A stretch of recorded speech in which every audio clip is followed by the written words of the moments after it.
জানি না।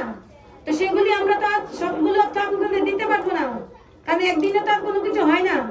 রোজ রোজ নিতে হবে, রোজ রোজ নিলে তারপরে আপনাদের বুদ্ধির তালা খুলবে। তারপর দেখবেন আপনারা জীবিত থাকতে স্বর্গের দাম কিভাবে পেয়ে যান। সেই আগে যে ঘরটা নরকের মতো লাগতো, তারপরে দেখবেন আরে আমার সেই ঘরটাই দি স্বর্গ।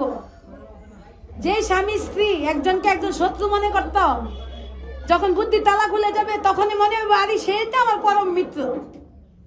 কারণ এখন আমরা সেগুলি কেন বলছি, কারণ আমাদের জ্ঞান নাই, অজ্ঞানতার অন্ধকার বশীভূত হয়ে আমরা একজনের সাথে একজন ঝগড়া করি। কিন্তু যখন আমাদের ভিতরে জ্ঞানের আলো পৌঁছাবে, সে আলোর কাছে কোনো অন্ধকারের স্থান নেই, আছে স্থান? তো সে কারণে জ্ঞান হলো কি? রশ্মি, আলো। তো সে আলোর কাছে যেতে গেলে, আমাদের আলোর জ্ঞান জানতে গেলে আমাদের সেই সবগুলি জানতে হবে। এক একটা কথা চারটি অর্থ কি কি বলেছে। সবচেয়ে প্রথম গীতার মধ্যে হলো আমাদের এই শরীরের কথা, আমাদের এই শরীরের কথা। তারপর হলো আমাদের মনের কথা। তারপর হলো আমাদের সবার কাছে মন আছে কিনা বলেন? সবার শরীরও আছে, মনেও আছে। আবার সবার মধ্যে সবচেয়ে ইম্পর্টেন্ট জিনিস হলো কি? বুদ্ধি। আমাদের সবার কাছে একটা বুদ্ধিও আছে, আছে কিনা? তাহলে মন আছে, বুদ্ধি আছে, আমাদের শরীর আছে। তারপরে এই সবগুলিকে যে চালায় একজন মহান, বলেছে পুরো একটা গাড়িকে কে চালায়? একটা ড্রাইভার চালায় কিনা? তেমনিও আমাদের এই দেহরূপী এই যে গাড়িটা চালায় কে? ওই যে আমাদের আত্মা। রাধে রাধে রাধে রাধে রাধে রাধে। তো আমাদের সেই আত্মাকে আগে আমরা জানতে হবে। আমাদের গাড়িকে আমরা চিনেছি, এই গাড়িটা কি রং? বলে আরে ওই গাড়িটা তো কি সুন্দর, লাল রঙের, সাদা রঙের, কালো রঙের। শুধু আমরা গাড়ির রংটা জানি, কিন্তু গাড়ির ভিতরে ড্রাইভারটাকে চিনি।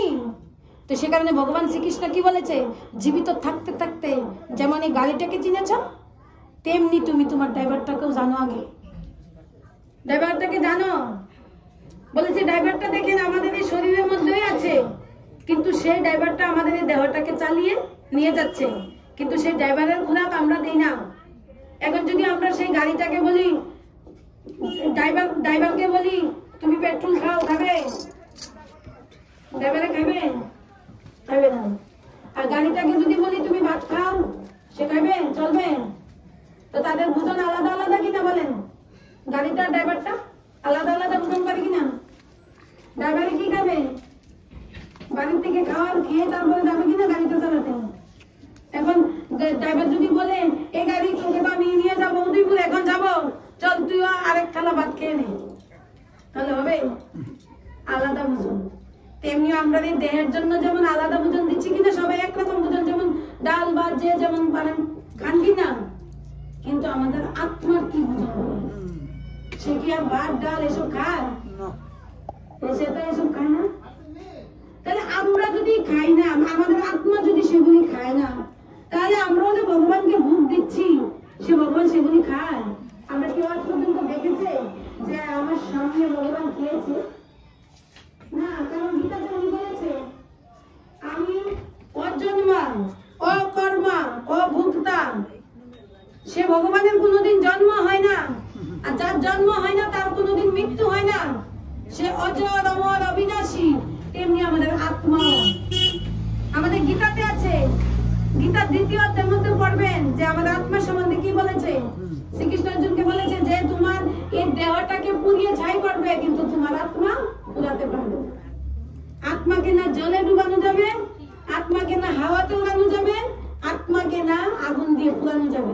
তাহলে এবার বুঝেন, আমাদের এই দেহটাকে পুড়িয়ে ছাই করবে শ্মশানে নিয়ে, তাহলে আমাদের আত্মা কোথায় যাবে? এবার আমরা তো এই দুনিয়ার মধ্যে দেহটাকে নিয়ে থাকার জন্য ভালো বাড়ি বানিয়েছি, গাড়ি বানিয়েছি, সুবিধা সাধন সব বানিয়েছি, কিন্তু আমরা যে আরেকটা দুনিয়াতে যেতে হবে, সেখানে যাওয়ার জন্য আমরা কি বানিয়েছি?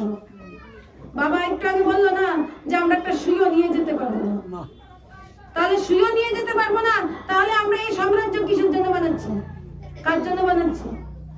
আর সেগুলি বানানোর পিছনে সময় দিতে দিতে একদিন আমার জীবন থেকে গণার দিন ফুরিয়ে যাবে। বলেন না আমাদের জীবনে সব গণার সময় কিনা? না ফালতু সময় আছে? সময় নেই। তো সে কারণে তো আমরা তো গান গাই, এ দেহের মূল্য নাই, পুরা দিলে হইবে চাই। এ দেহের মূল্য নাই, পুরা দিলে হইবে চাই। প্রাণ বায়ু ছাড়িয়া যাবে,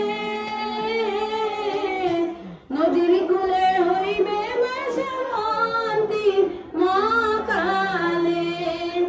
এ দেহের মূল্য নাই, পুরা দিলে হইবে চাই। প্রাণ বায়ু ছাড়িয়া যাইবে,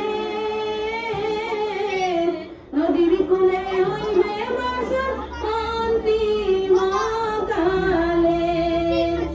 এটা দেখেন আমাদের দেওয়াটা মূল্য আছে, শুধু প্রাণটা আছে বলে একটু দাম আছে।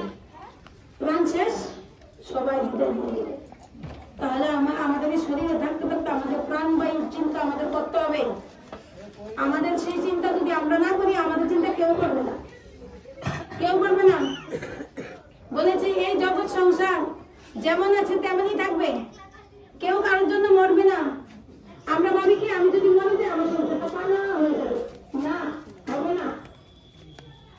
এই সংসার থেকে কেউ না কেউ আমার আগেও গিয়েছে, কিন্তু কানা হয়নি, আরো ভালো করে এগিয়ে যাচ্ছে। সবাই যার যার স্বপ্ন দেখে আবার সুন্দর করে চলছে। তেমনি আমাদেরও অবস্থা সেরকম হবে কিনা। তারপরে বলছে শিশুকালে রঙের খেলা, যৌবনেতে প্রেম লীলা। শিশু